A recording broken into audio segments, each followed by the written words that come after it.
എല്ലാവർക്കും നമസ്കാരം. പാചകത്തിലേക്ക് എല്ലാവർക്കും സ്വാഗതം. ഇന്ന് നല്ലൊരു സ്നാക്ക് റെസിപ്പിയാണ് നമ്മൾ കാണാൻ പോകുന്നത്.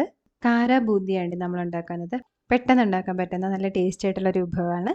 ഇതെങ്ങനെയാണ് നമുക്ക് നോക്കാം. ഇതിനായിട്ട് നമുക്ക് വേണ്ടത് കടലമാവാണ്. ഇവിടെ 2 കപ്പ് കടലമാവ് എടുത്തിട്ടുണ്ട്. ഒരു ബൗളിലേക്ക് ഇട്ട് കൊടുക്കുക. ഇതിലേക്ക് 4 ടേബിൾ സ്പൂൺ അരിപ്പൊടി ചേർത്ത് കൊടുക്കുക.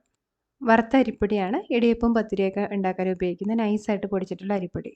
ഇനി 1 ടീസ്പൂൺ ഉപ്പ്, 1 ടീസ്പൂൺ മുളക് പൊടി, 1/2 ടീസ്പൂൺ കായം, 1/2 ടീസ്പൂൺ ബേക്കിംഗ് പൗഡർ ഇത്രയും ചേർത്തിട്ട് നന്നായിട്ടൊന്ന് മിക്സ് ചെയ്തെടുക്കുക. ഇതിലേക്ക് കുറേശ്ശെ വെള്ളം ചേർത്തിട്ട് ഇതൊരു മാവാക്കി എടുക്കുക. ഈ മാവിൻ്റെ കട്ടി ഒത്തിരി കുറഞ്ഞു പോകാനും പാടില്ല, കൂടിപ്പോകാനും പാടില്ല.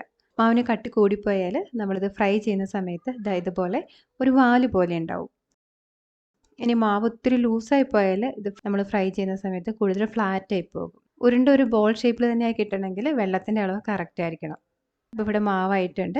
നമ്മുടെ വിരൽ ഈ മാവിൽ ഇതുപോലെ ഒന്ന് മുക്കിയിട്ട് ഇങ്ങനെ പൊക്കുമ്പോൾ നമ്മുടെ വിരലിൽ അത് കോട്ടായിട്ട് തന്നെ നിൽക്കണം. ഇതിപ്പോൾ കറക്റ്റായിട്ടൊരു പാകമായിട്ടുണ്ട്. ഏകദേശം 1.25 കപ്പ് വെള്ളമാണ് ഇതിലേക്ക് ചേർത്തിട്ടുള്ളത്. ഇനി നമുക്ക് ഫ്രൈ ചെയ്തെടുക്കാം. ഇത് വറുത്തെടുക്കാനുള്ള എണ്ണ ഇവിടെ ചൂടായിട്ടുണ്ട്. നല്ല ചൂടുള്ള എണ്ണയിലാണ് നമ്മളിത് ഫ്രൈ ചെയ്യേണ്ടത്.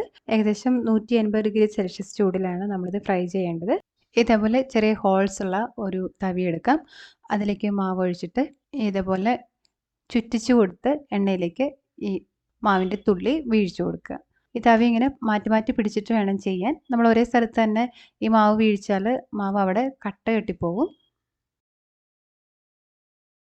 ഇനി നന്നായിട്ട് ഇത് ഫ്രൈ ചെയ്തെടുക്കാം. നല്ലൊരു ഗോൾഡൻ നിറമാകുന്നത് വരെ ഫ്രൈ ചെയ്തെടുക്കാം. പെട്ടെന്ന് തന്നെ ഇത് ഫ്രൈ ആയി കിട്ടിക്കോളും. പിന്നെ നമ്മൾ ശ്രദ്ധിക്കേണ്ടത് ഇത് നല്ല ക്രിസ്പി ആകുന്നത് വരെ നമ്മൾ ഫ്രൈ ചെയ്തില്ലെങ്കിൽ പുറത്തെടുത്ത് ഒന്ന് തണുത്ത് കഴിയുമ്പോഴേക്കും അത് കൂടുതലങ്ങ് സോഫ്റ്റ് ആയി പോകും. ഇതിലെ പതയൊക്കെ അടങ്ങി കളറ് ഒരു ഗോൾഡൻ കളർ ആയാൽ നമുക്കിത് എണ്ണയിൽ നിന്ന് കോരി മാറ്റാം.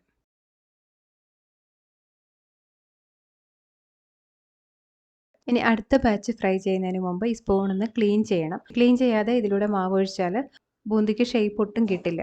ഈ ബൂന്തിക്ക് കറക്റ്റ് ഒരു ഷേപ്പ് വേണമെന്ന് നിർബന്ധമൊന്നുമില്ല ഈ റെസിപ്പിക്ക്. എങ്കിലും കാണാനൊരു ഭംഗിക്ക് വേണ്ടിയിട്ട് നല്ലൊരു ബോൾ ഷേപ്പുള്ള ബൂന്തി തന്നെയാണല്ലോ നല്ലത്. അതുകൊണ്ടാണ് അത് ശ്രദ്ധിക്കാനായിട്ട് പറയുന്നത്. ബൂന്തി മുഴുവൻ ഫ്രൈ ചെയ്തെടുത്ത് കഴിഞ്ഞാൽ ഇതിലേക്ക് കുറച്ച് നിലക്കടല, അതായത് കപ്പലണ്ടി, അത് ചേർത്തിട്ട് ഒന്ന് വറുത്തെടുക്കാം. ഇത് ഓവറായിട്ട് ഫ്രൈ ആയിരിക്കാൻ പ്രത്യേകം ശ്രദ്ധിക്കണേ. കപ്പലണ്ടി കൂടുതൽ ഫ്രൈ ആയി കഴിഞ്ഞാൽ ഒട്ടും ടേസ്റ്റ് ഉണ്ടാവില്ല. ആ ബൂന്തിയുടെ മുഴുവൻ ടേസ്റ്റും പോകും. അതുകൊണ്ട് അത് ശ്രദ്ധിച്ച് കറക്റ്റായിട്ടുള്ളൊരു പാകത്തിൽ തന്നെ കോരിയെടുക്കണം. ഇനി ഇതിലേക്ക് കുറച്ച് അണ്ടിപ്പരിപ്പ് ചേർത്തിട്ട് അതൊരു ഗോൾഡൻ കളറാകുന്ന സമയത്ത് എണ്ണയിൽ നിന്ന് കോരി മാറ്റുക.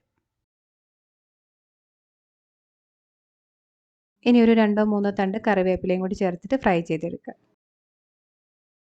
ഇനി ഇതെല്ലാം ഒന്ന് മിക്സ് ചെയ്തെടുക്കാം. ഒരു ബൗളിലേക്ക് വറുത്തെടുത്ത ബൂന്തി ചേർക്കാം, കപ്പലണ്ടി, അണ്ടിപ്പരിപ്പ്, കറിവേപ്പില. ഇതിലേക്ക് 1 ടീസ്പൂൺ മുളക് പൊടി, കുറച്ച് കായം, 1 ടീസ്പൂൺ ഉപ്പ് ഇതും കൂടി ചേർത്ത് കൊടുക്കുകയാണ്. ഈ ചേരുവകളൊക്കെ നമ്മുടെ ടേസ്റ്റ് അനുസരിച്ച് ചേർത്ത് കൊടുക്കുക. എന്നിട്ട് നന്നായിട്ട് മിക്സ് ചെയ്തെടുക്കുക. അപ്പോൾ ഇത്രയേ ഉള്ളൂ. നമ്മുടെ കാര ബൂന്തി ഇവിടെ തയ്യാറായിട്ടുണ്ട്. നന്നായിട്ട് ഫ്രൈ ചെയ്തെടുത്താൽ കുറച്ച് ദിവസം സ്റ്റോർ ചെയ്യാൻ പറ്റുന്ന നല്ലൊരു സ്നാക്കാണിത്. നിങ്ങളും ട്രൈ ചെയ്ത് നോക്കണം. എന്നിട്ട് നിങ്ങളുടെ ഫീഡ്ബാക്ക് അറിയിക്കണം. ഇഷ്ടപ്പെടുവാണെങ്കിൽ ലൈക്ക് ചെയ്യാനും അതുപോലെ ഫ്രണ്ട്സിനും റിലേറ്റീവ്സിനും ഒക്കെ ഇത് ഷെയർ ചെയ്ത് കൊടുക്കാനും മറക്കരുത്. ഈ ചാനൽ ആദ്യമായിട്ടാണ് കാണുന്നതെങ്കിൽ സബ്സ്ക്രൈബ് ചെയ്യാനും പുതിയ വീഡിയോസിൻ്റെ നോട്ടിഫിക്കേഷനായിട്ട് അരികിലുള്ള ബെൽ ബട്ടൺ പ്രസ് ചെയ്യാനും മറക്കല്ലേ. നമുക്ക് വീണ്ടും നല്ലൊരു റെസിപ്പിയിലൂടെ കാണാം. അതുവരെ നന്ദി, നമസ്കാരം.